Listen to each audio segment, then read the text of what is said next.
नमस्कार मित्रों, आप सभी का लॉजिकल सनातन ज्ञान चैनल में स्वागत है। मेरे पास अक्सर बहुत सारे प्रश्न व्हाट्सएप पर आते हैं।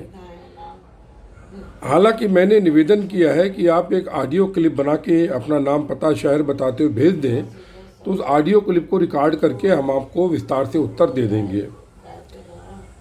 लेकिन कोई कोई ऐसे बुज़ुर्ग हैं जो बोलते हैं कि हमें ऑडियो क्लिप बनाना नहीं आता है, तो मैं उनके लिए ठीक है विनम्रतापूर्वक मैं क्षमा चाहता हूँ। आपको ऐसा बोला, आप व्हाट्सएप पर भी प्रश्न भेजिए। प्रश्न ये आया कि साक्षात्कार करने के लिए कौन सा समय अच्छा है।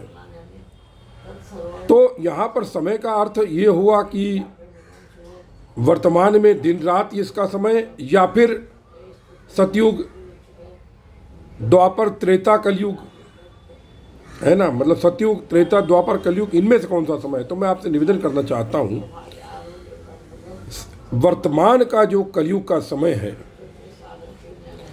यदि मनुष्य इस समय में, इस काल में साक्षात्कार नहीं कर पाता है तो वो दुर्भाग्यशाली है। क्योंकि कलयुग में जैसा कि बताया गया है, हम सब जानते हैं, सतयुग का मतलब अच्छे लोग 75% से 100% तक, त्रेता यानी 50 से 75 के बीच में अच्छे लोग, द्वापर यानी 25 से 50% अच्छे लोग, और कलयुग यानी 25% से नीचे अच्छे लोग। और आजकल तो मुश्किल से 1 या 2% ही होंगे अच्छे लोग जो समाज के विषय में या जनसेवा के विषय में या ईश्वर के विषय में सोचते हैं। अधिकतर लोग केवल किताबों को पढ़कर ज्ञान प्राप्त हो गया ये समझते हैं, करते नहीं है कुछ, और शोध के नाम पर विभिन्न श्लोक, विभिन्न हमारे शास्त्रों के कथन को अनुवाद लिखकर इतिश्री समझ लेते हैं कि ये ज्ञान हो गया। तो मित्रों, मैं बताना चाहता हूँ, साक्षात्कार कलयुग में आपको कुछ घंटों की साधना में हो सकता है। साक्षात्कार का मतलब आपको आपके सगुण इष्ट के दर्शन हो जाए, दर्शनाभूति हो जाए। यदि आप द्वैत मार्ग से चलते हैं, भक्ति मार्ग से चलते हैं, नवदा भक्ति मार्ग से चलते हैं, तो जब आपका भक्ति योग परिपक्व होता है तो आपका इष्ट आपको दर्शन देता है, कभी कभी दीक्षा भी दे देता है, और फिर यदि उसकी इच्छा होती है तो आपको अनेकों अनुभव होते हैं, और आपको द्वैत से अद्वैत का अनुभव भी हो जाता है, यानी योग का अनुभव भी हो जाता है। और फिर आपको उस योग के अनुभव के पश्चात आपको ब्रह्म ज्ञान हो या कोई भी, मतलब वो भी आपको प्राप्त हो सकता है। ये कोई मानव शरीर में असंभव नहीं है, संभव है, लेकिन कठिन है, क्योंकि इसके लिए आपकी प्रवृत्ति, आपका एटीट्यूड और आपकी तपस्या होनी चाहिए। अब सवाल ये होता है ये कैसे हो। तो देखिए, यदि आप गुरु को नहीं मानते हैं, सदगुरु को नहीं मानते हैं, मत मानिए आप, बिल्कुल मत मानिए आप, क्योंकि ये कलयुग है। यहाँ पर 99% गुरु घंटाल बैठे हुए हैं, और यदि आपने उनको गुरु बना लिया तो आप परेशानी में पड़ सकते हैं। इसलिए आप अपने इष्ट को गुरु मानकर उनका सतत निरंतर निर्बाध मंत्र करते रहिए।